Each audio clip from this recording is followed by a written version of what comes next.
finally here, guys. The patch that finally unalives Roadhog. Let's go ahead and see exactly what they did for Roadhog. But before we get to the juicy Roadhog changes, let's go ahead and see what changes they made for Orisa. So first up, Orisa, she gets a small change for Fortify. It's now reduced by a little bit. I think this isn't much of a change in the grand scheme of things, but hopefully it allows your team to get a chance to kill the invincible Orisa, especially if the two healers just pocket her. You could try to counter her using Ana's nade, but since Suzu, still being powerful as it is, she will still feel unkillable. The rank I play around is probably around silver or gold. Most of the time my team struggles to take her down. With these little changes, I really don't think it'll affect her pick rate. She'll probably still be picked often. Alright, next up is Roadhog, and he has some major debuffs. First of all, when you hook an enemy, it only does 5 damage initially. I think this is the same damage as a quick melee. The distance he pulls you now is significantly different. Only pulls you about 4 meters away from him. You guys should go ahead and try this in training mode because it's very significant. The distance is so far, it's basically giving me flashbacks from social distancing. It is very unlikely you'll ever do the one-shot combo as Roadhog anymore. For you guys that didn't know, the Roadhog one-shot combo is you'd reel him in, walk forward and aim for headshot, and if they somehow survive, you follow it up with a quick melee just to make sure you secure the kill. Of course, there are going to be times where you mess up, but most of the time it's foolproof. However, after this change, the combo does not guarantee a one-shot kill anymore. I'm not gonna lie guys, playing against Hog is never fun. Once you see the Hog pull you closer to him like he's the chain smokers, you know you're basically gonna walk back from spawn. However, it's not completely gone. The one-shot still exists, it's just harder to pull off now. The TikTok way I've been seeing people do is to jump as you reel them in or something. I found this to be inconsistent, and it's not gonna be practical in real matches. But the other one I feel is gonna be more consistent for some players. To pull off the modified one-shot combo now, you have to pre-fire with the right click and then use the same old combo, which is pull, walk, shoot. The way I managed to make it feel more consistent is aiming closer to the neck, and somehow this ends up registering as a headshot. But in live matches, as you can see in this gameplay, it is so much harder to replicate. Of course, one-shotting people in training mode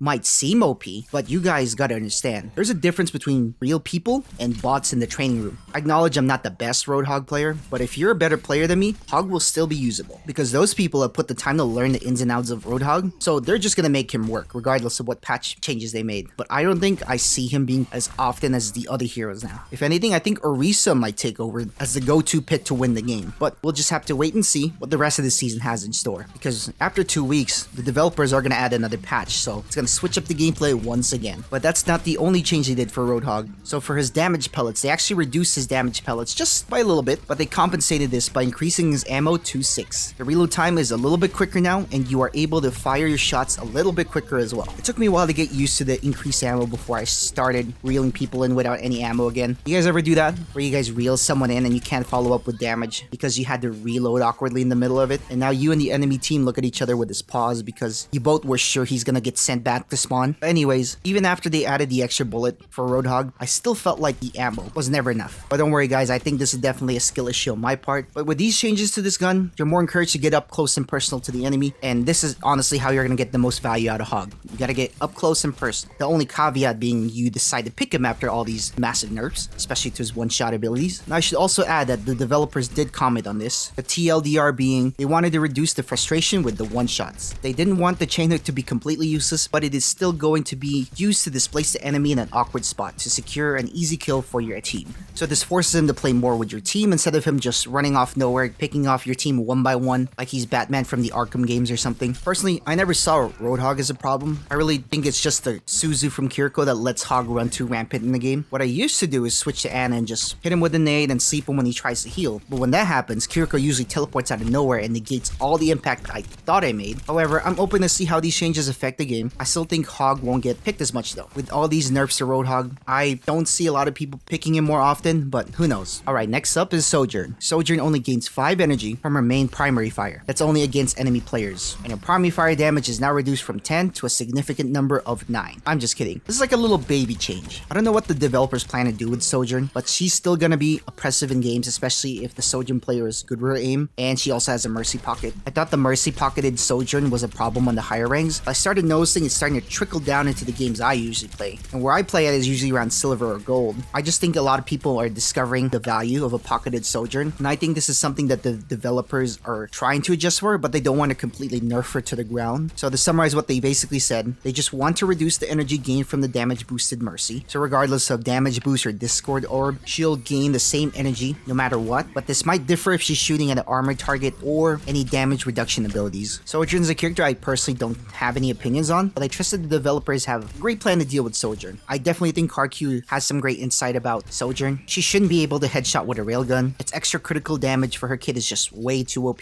But who knows? I still expect to see Sojourn in my team comps. Alright, moving on to Kiriko. Increase the healing time on her, so you're encouraged to shoot more kunais in between healing. When I tried this in a real match, it really is significant. For me, it feels like Kiriko isn't healing as fast as he should, but I think for those who main Baptiste and you're used to multitasking between healing and damaging, you guys are gonna excel well with Kiriko now. The developers did this change because they wanted players to start doing more damage to the enemy instead of just making her a heal bot. So they didn't want to completely reduce the healing because that means they're just gonna play DPS with Kiriko. So they kind of just made it a little bit slower to heal your teammates just so you can weave in a couple more kunais in between the healing. Because, you know, if it's gonna take you that long to heal anyways, why don't you just throw in a couple of kunais, you know, take a couple shots at the enemy? I really think the developers might have missed the mark on this one. I want to see some changes for Suzu or even her ult. I think those two are just way too powerful as they are right now. They gotta turn something down or anything really, because Kitsune Rush is just too good at overwhelming the enemy, and Suzu, well, it's just one of the best abilities in the game. Kiriko in Overwatch 2 is definitely one of the best characters they made so far, but they really gotta address some of her abilities and just balance her a little bit, because the pick rate for her is just too often in my games. I feel like if they want to encourage variety, they either gotta tweak Kiriko a bit or release heroes, but the more reasonable one is just tweak Kiriko just a little bit, you know. But I do understand that the developers are gonna make another change once season 2 is over, so I'm just gonna relax and then just enjoy whatever changes I've had so far. Hopefully the next patch notes I do will actually address some of the problems that us players really want, better matchmaking, or even better ways of getting skins in Overwatch, because there's no way I'm spending $20 on just one skin here. Like, that's just crazy to me. But anyways, the other changes I saw that were kind of notable is the footsteps are more audible now, but other than that, nothing much. I think this was a pretty small patch, but like I said, we're gonna have to wait till season 3, and they might do a little bit more significant changes. I'm gonna go ahead and link the article down in the description, so if you guys want to check out the changes for yourself, feel free to do so. And down in the comments, let's go ahead and have a discussion what you guys think about the patch changes. Still nothing about matchmaking, but you know, hopefully season 3 is where they actually address the matchmaking, because that's what I'm eagerly waiting for. But that's it for the video, guys. Go ahead and take the time to like and subscribe. It really helps the channel grow. I'd like to thank you guys for taking the time to watch the video, and I'll see you guys on the next one.